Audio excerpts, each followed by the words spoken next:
जाती है। तो इस टैबू को ब्रेक करने के लिए, लोगों में जागरूकता, मेंस्ट्रुएशन के प्रति जागरूकता लाने के लिए ही ये 28 मई का दिन जो है वर्ल्ड मेंस्ट्रुअल हाइजीन के रूप में मनाया जा रहा है।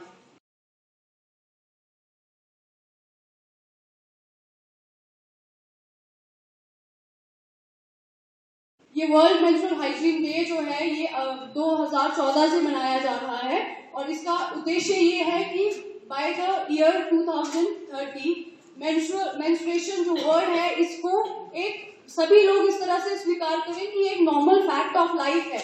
जिस तरह से हमारी बॉडी में नॉर्मल फिजियोलॉजिकल चेंजेस होते हैं या फिजियोलॉजिकल जितनी भी बातें होती हैं, जैसे हम सांस लेते हैं, खाना खाते हैं, ये सब हमारे शरीर की फिजियोलॉजिकल प्रोसेसेस हैं। उसी तरह से जो मेंस्ट्रुएशन है ये भी एक नॉर्मल प्रोसेस ऑफ लाइफ है।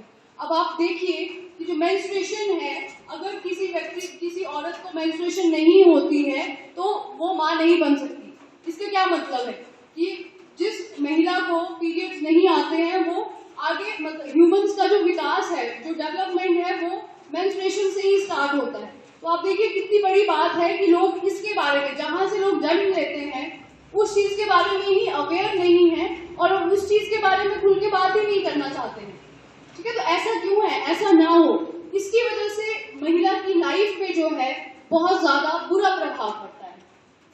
आप देखते हैं जो मेंस्ट्रुएशन है वो नॉर्मली 10 साल के बाद, 10 साल से लेके 16 साल की उम्र में लड़कियों को स्टार्ट होता है और ये इतनी टेंडर एज होती है। और हम सभी जानते हैं कि हमारे घरों में भी ऐसा ही हुआ करता था कि घर में कोई भी औरतें जो हैं वो हमेशा ये चीज को कहती है कि माँ अपने भाई से और अपने पिता के सामने जो है इस चीज की बात नहीं करनी है और ये चीज जो है गंदी चीज है, ये एक शर्म वाली चीज है और किसी को पता नहीं चलना चाहिए कि तुम्हें पीरियड्स आ गए हैं। ठीक है, तो इससे आप सोचिए कि उस बच्ची की मानसिकता पर क्या प्रभाव पड़ता है। वो तो यही सोचती है कि ये बहुत ही शर्म की बात है, ये गंदी चीज है, जिसकी वजह से जो है उसके व्यक्तित्व का जो विकास होना है, जो उसमें कॉन्फिडेंस आना है, उसको हमने वहीं पे दबा दिया।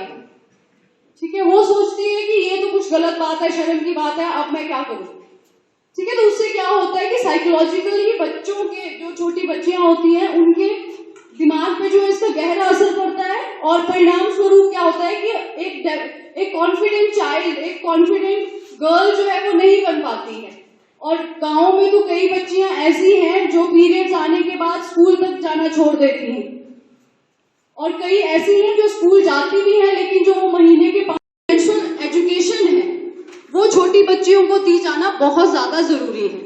जैसे आप लोग भी स्कूल वगैरह में विजिट करते हैं तो आप भी प्लीज बच्चों को जो है इसके बारे में अवेयर करें, क्योंकि गाँव में इस चीज के बारे में बिल्कुल भी बात नहीं की जाती है और बहुत सारी बच्चियों को तो ये पता ही नहीं है कि ये क्या हो रहा है उनके साथ।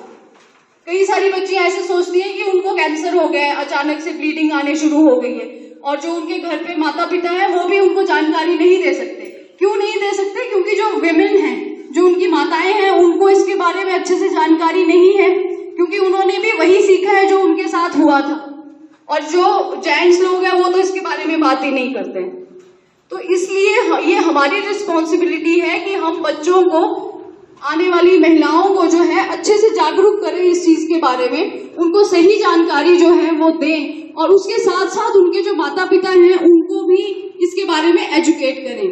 तो जो world menstrual day, hygiene day मनाया जाता है, उसका मेन मोटो यही है कि हम लोग जो है पूरे वर्ल्ड में जो मेंस्ट्रुएशन है उसको हम एक टैबू की तरह ना लें, उसको जो है हम एक नॉर्मल बॉडी प्रोसेस के रूप में स्वीकार करें और ये तभी संभव होगा जब हम लोगों को इसके बारे में ज्यादा से ज्यादा अवेयर करेंगे।